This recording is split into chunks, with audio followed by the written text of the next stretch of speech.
wabarakatuh. Apa kabar semua?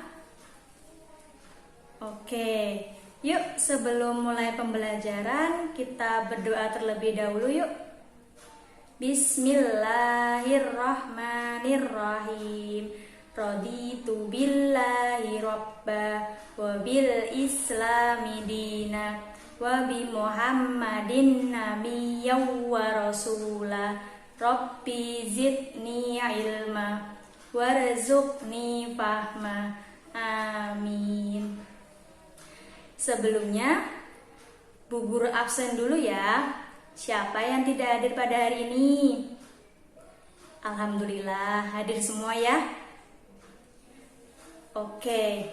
Nah, pada pertemuan kali ini kita akan belajar mata pelajaran akidah akhlak, yaitu bab 3 tentang akhlak terpuji. Sebelumnya Bu Guru mau tanya, apa sih itu akhlak terpuji? Betul sekali, akhlak terpuji biasa disebut dengan akhlakul karimah atau perilaku yang baik. Nah, akhlak terpuji itu termasuk golongan macam akhlak yang harus dimiliki oleh setiap muslim. Sekarang Ibu Guru mau tanya, mengapa kita harus punya akhlak terpuji? Pinter sekali, karena jika kita berperilaku baik, berperilaku terpuji, kita akan dicintai oleh Allah dan disayangi manusia. Serta kita juga akan mendapatkan kebahagiaan di dunia dan akhirat. Oke, coba sebutkan akhlak terpuji itu apa aja sih? Akhlak terpuji itu ada tawakal, ikhtiar, qanaah, sabar, bersyukur, dan lain sebagainya. Nah, sekarang pada pertemuan kali ini kita akan membahas poin yang ketiga dan keempat, yaitu qanaah dan sabar. Yang pertama itu pengertian dan pentingnya qanaah. Secara bahasa, qanaah artinya cukup. Adapun secara istilah yaitu suatu sikap yang ditunjukkan dengan senantiasa merasa cukup dengan segala sesuatu yang dimiliki dan menjauhkan diri dari sifat ketidakpuasan atau selalu dalam kekurangan. Jadi bisa diartikan qanaah itu suatu sikap menerima kenyataan hidup yang dialami dengan ikhlas. Nah, apa aja pentingnya sifat qanaah itu? Siapa yang tahu? Pintar sekali. Sifat qanaah mampu membentengi diri dari kegelisahan karena selalu merasa berada dalam kecukupan. Serta sifat qanaah itu mampu mengantarkan pada suatu pendirian bahwa apapun yang kita peroleh merupakan ketentuan mutlak dari Allah. Oke, sekarang slide selanjutnya yaitu dampak positif qanaah.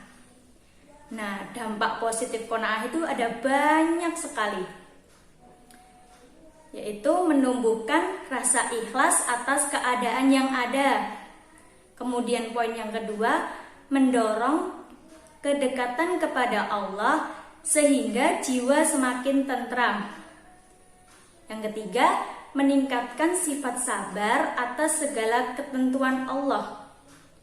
Yang keempat, mempertebal sikap tawakal kepada Allah, berserah diri kepada Allah. Dan yang terakhir, membentengi diri dari segala tipu daya yang bersifat duniawi. Jadi ada tuh misalnya qanaah dalam hal rezeki. Nah, qanaah dalam hal rezeki itu dapat diwujudkan melalui sikap yang tidak pernah merasa kekurangan terhadap hasil yang telah dia upayakan. Nah, jadi orang yang qanaah itu hatinya akan merasa tenang dan merasa berkecukupan atas keadaan yang ada padanya. Nah, yang poin yang terakhir, membiasakan diri bersikap qanaah. Nah, perlu banget nih kita sebagai umat muslim harus membiasakan diri bersikap qanaah.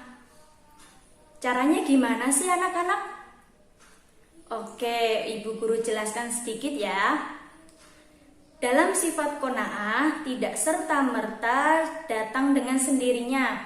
Akan tetapi sifat tersebut harus ditumbuhkan pada diri kita dengan suatu pembiasaan. Jadi itu semua harus terbiasa. Contohnya, kita mendapatkan atau mempunyai rizki yang sedikit, harta yang sedikit. Kita harus ikhlas, harus berlapang dada. Jadi dapat disimpulkan bahwa sifat qanaah bukan berarti menerima keadaan dengan sikap malas ataupun putus asa. Maka dari itu kita perlu menanamkan sifat ini pada diri kita masing-masing. Dan dengan adanya sifat ini, kita akan memperoleh kebahagiaan dunia dan akhirat. Kemudian pembahasan selanjutnya yaitu poin yang keempat, sabar. Pengertian sabar. Sabar adalah kuat menghadapi setiap penderitaan maupun segala sesuatu yang tidak disenangi dengan sikap ridho dan pasrah sepenuhnya hanya kepada Allah. Nah, bisa jadi diartikan sabar itu teguh hati dan tidak pernah mengeluh dalam menghadapi cobaan dan musibah. Sedangkan menurut istilah, sabar adalah tahan uji dalam menghadapi segala bentuk suka maupun duka dengan ridho dan ikhlas seraya berserah diri hanya kepada Allah. Terdapat dalam firman Allah yaitu di Quran surat Luqman ayat 17 yang berbunyi, wasbir ala ma asobak. Bersabarlah terhadap musibah yang menimpa engkau.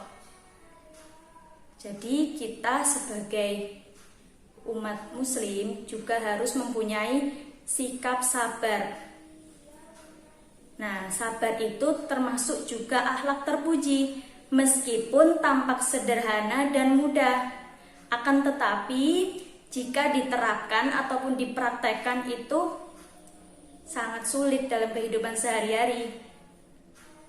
Sabar itu bagaimana? Kita tidak boleh marah, kita tidak mengikuti hawa nafsu yang jelek-jelek, dan lain sebagainya.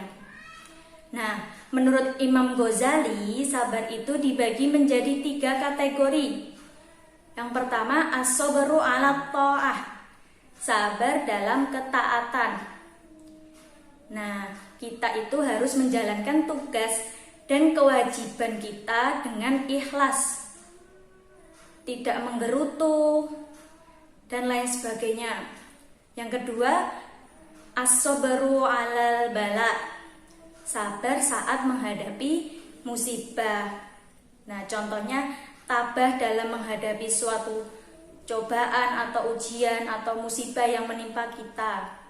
Dan yang terakhir, as-sabru 'anil maksiyah, sabar dari maksiat. Jadi kita tuh harus rela, harus mau. Kita harus rela untuk meninggalkan suatu perbuatan yang maksiat.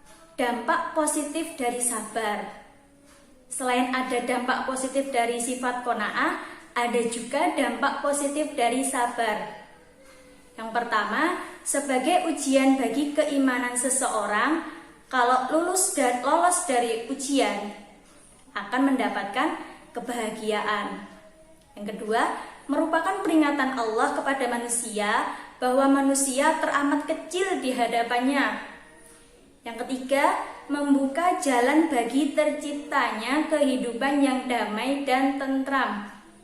Yang keempat, berpikir matang karena segala persoalan tidak dihadapi dengan marah-marah. Jadi kita harus tenang, emosinya stabil.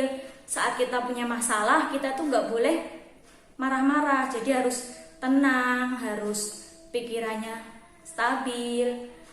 Dan yang terakhir, mendapatkan balasan kebahagiaan hidup di dunia dan akhirat. Oke, slide selanjutnya yaitu poin yang ketiga dari sabar, yaitu membiasakan diri bersikap sabar. Jadi, selain kita terbiasa untuk bersikap qanaah, kita juga harus belajar bersikap sabar ya. Dalam mewujudkan hati yang tentram serta pikiran yang tenang, sikap sabar adalah kuncinya. Maka dari itu, sikap tersebut harus ditumbuhkan pada diri kita dengan suatu pembiasaan. Sama seperti qanaah tadi, kita harus belajar bersikap qanaah, kita harus belajar bersikap sabar. Kalau sudah tertanam pada diri kita, itu akan menjadi suatu kebiasaan. Dan Allah jamin kehidupan kita akan bahagia di dunia dan akhirat. Dengan menjaga kesabaran, kita tidak mudah terusik oleh hawa nafsu yang senantiasa mendorong kita untuk berbuat jahat. Oke, sudah selesai pembahasan kita pada pagi hari ini. Sifat qanaah dan sikap sabar. Sampai sini ada yang ditanyakan anak-anak? Alhamdulillah kalau paham semua ya. Jangan lupa dipelajari lagi di rumah ya. Nah, kesimpulan pada pembelajaran pada pagi hari ini yaitu akhlak terpuji adalah tingkah laku yang baik yang merupakan tanda kesempurnaan iman seseorang kepada Allah. Dan akhlak yang terpuji dilahirkan dari sifat-sifat yang terpuji pula, seperti tawakal, ikhtiar, qanaah, sabar, dan lain sebagainya. Masih banyak banget akhlak yang terpuji, ya. Nah, sabar itu berarti tahan menderita sesuatu, tidak mudah marah, dan tidak mudah putus asa. Sedangkan qanaah berarti menerima semua yang telah dikaruniakan Allah kepada kita agar kita mensyukurinya. Jadi kita perlu menerapkan perilaku tersebut agar kita mendapatkan suatu kebahagiaan di dunia dan akhirat. Baik anak-anak, mungkin cukup sekian pembelajaran kita pada hari ini. Ibu guru mohon maaf jika kurang memahamkan. Tetap semangat dan jaga kesehatan. Jangan lupa belajar, jangan lupa sholat 5 waktu. Oke, mari kita tutup pembelajaran pada hari ini dengan membaca hamdalah dan doa kafaratul majelis. Alhamdulillahirabbil alamin. Subhanakallahumma wa bihamdika asyhadu alla ilaha illa anta astaghfiruka wa atubu ilaik. Wassalamualaikum warahmatullahi wabarakatuh. Yeah.